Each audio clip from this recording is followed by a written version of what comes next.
নমস্কার, স্পটার নিউজে আপনাদের স্বাগত।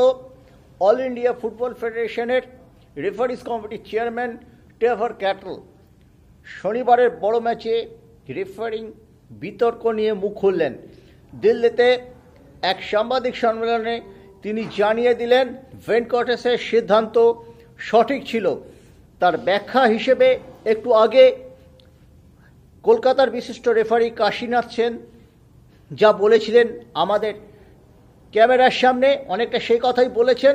তার সাথে যুক্ত হয়েছে হ্যান্ড টু বল বা বল টু হ্যান্ড এই নীতি।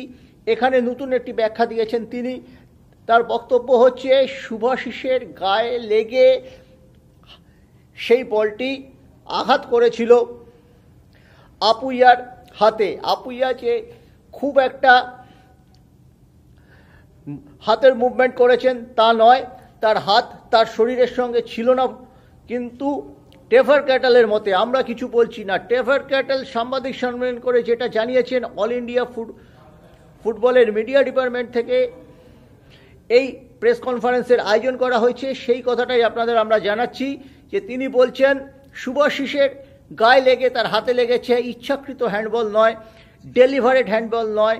হ্যান্ড টু বল এবং বল টু হ্যান্ডের যে নীতির কথা আমরা ম্যাচ রিপোর্টে সেদিন বলেছিলাম, আমরা তারই প্রতিধ্বনি শুনেছিলাম টেভার ক্যাটলের মুখে। কিন্তু পাশাপাশি তিনি স্বীকার করে নিয়েছেন রেফারিং খুব ভালো হচ্ছে না, সেই দিকটা তাদের নজর আছে, তারা পর্যালোচনা করছেন। প্রত্যেকটা ম্যাচ রেফারি ম্যাচ কমিশনের সঙ্গে যিনি থাকেন রেফারি অ্যাসেসর, তিনি পর্যালোচনা করে আমরা কিন্তু বারবার চেষ্টা করছি সেই ব্যাপারটার দিকে নজর রাখতে, যাতে রেফারির মান উন্নত হয়।